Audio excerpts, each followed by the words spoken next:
Selamat datang pada channel Romi Art Prakarya dan Kewirausahaan. Pada kesempatan kali ini, kita akan menjelaskan materi berkaitan dengan wirausaha kerajinan dari bahan limbah berbentuk bangun datar. Untuk yang pertama, kita akan mengklarifikasi dulu secara umum. Limbah dapat dibagi menjadi dua. Yang pertama adalah limbah organik. Limbah organik itu apa sih? Limbah organik adalah limbah yang bisa dengan mudah diurai atau mudah membusuk dan mengandung unsur karbon. Limbah yang kedua adalah limbah anorganik. Limbah yang berwujud padat, sangat sulit untuk diurai atau tidak bisa membusuk. Dan beberapa bisa terurai tetapi memerlukan waktu yang lama. Yang pertama adalah limbah organik. Contohnya adalah limbah seperti kulit buah, sayuran, pelepah, pisang, lidi, dan kulit hewan. Dan masih banyak contoh yang lain. Sedangkan limbah anorganik seperti kaleng bekas, botol, plastik, karet, logam, dan berbagai jenis batu-batuan dan pecah-pecahan gelas. Yuk kita pisahkan limbah organik dan limbah anorganik. Jadi di sini kita bisa melihat contoh dari limbah organik dan limbah anorganik. Selanjutnya kita masuk ke pengertian dari limbah berbentuk bangun datar.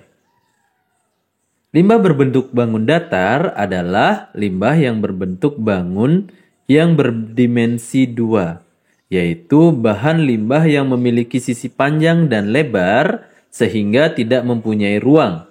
Limbah berbentuk bangun datar dapat berupa bidang beraturan seperti lingkaran, segi empat, segitiga, dan bangun yang tidak beraturan. Contoh limbah berbentuk bangun datar antara lain daun, kertas, kain perca, dan plastik, dan masih banyak contoh yang lainnya. Perencanaan usaha kerajinan dari bahan limbah berbentuk bangun datar. Yakni yang pertama adalah ide peluang usaha kerajinan dari bahan limbah berbentuk bangun datar. Analisis peluang usaha. Dalam menganalisis, yang pertama kita harus perhatikan adalah meneliti seberapa luas usaha yang akan kita pilih.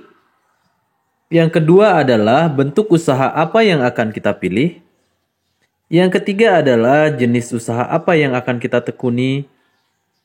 Yang keempat adalah informasi usaha yang akan diterima. Yang selanjutnya adalah ada atau tidaknya peta usaha yang menguntungkan. Selanjutnya, pemetaan potensi usaha. Dalam proses pemetaan ini, kita menggunakan analisis SWOT. Analisis SWOT terdiri dari strength, weakness, dan opportunity dan threat. Analisis SWOT adalah suatu kajian terhadap lingkungan internal dan eksternal perusahaan. Analisis ini didahului oleh proses identifikasi faktor eksternal dan internal untuk menentukan strategi terbaik. Kemudian dilakukan pembobotan terhadap setiap unsur SWOT berdasarkan tingkat kepentingan. Analisis internal lebih menitik beratkan pada aspek kekuatan, yaitu strength, dan kelemahan, yaitu weakness. Sedangkan analisis eksternal untuk menggali dan mengidentifikasi semua gejala peluang, yaitu opportunity, dan ada dan yang akan datang serta ancaman, yaitu threat, dari kemungkinan adanya pesaing atau calon pesaing. Analisis SWOT digunakan untuk mengetahui langkah-langkah yang perlu dilakukan dalam mengembangkan usaha produk kerajinan sebagai alat penyusun kerajinan. Analisis SWOT didasarkan pada logika untuk memaksimalkan kekuatan dan peluang secara bersamaan dapat mengatasi kelemahan dan ancaman.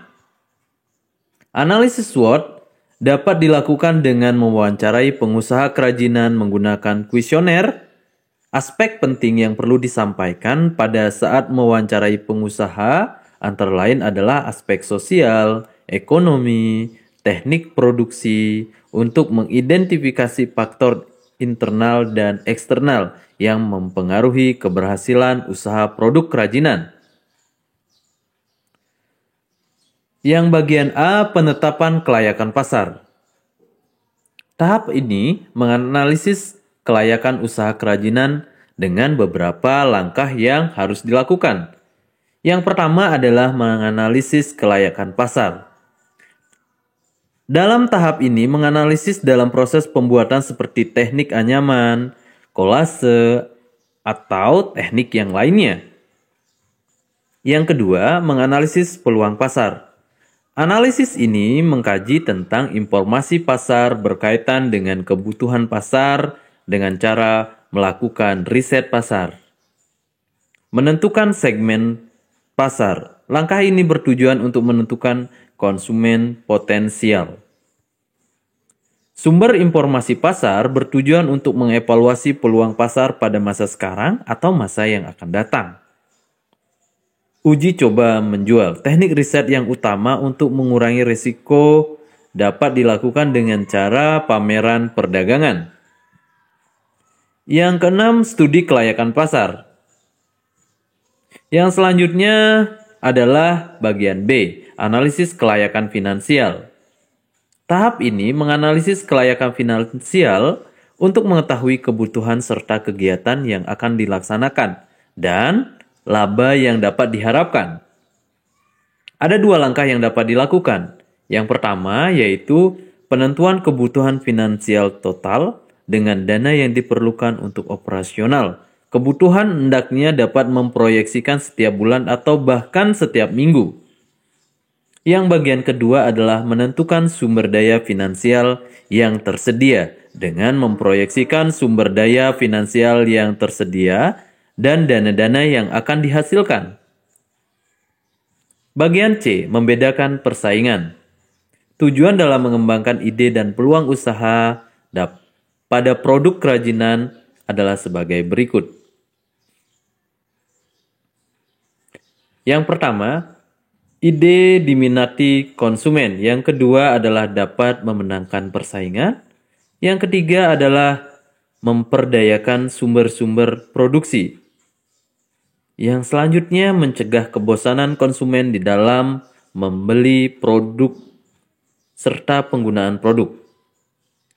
Selanjutnya desain, corak, model, warna, produk agar disenangi konsumen. Oke, sekian dulu materi pada kesempatan kali ini. Terima kasih telah menyimak video pembelajaran ini. Sampai jumpa pada materi selanjutnya. See you, goodbye. Jangan lupa like, komen, dan subscribe.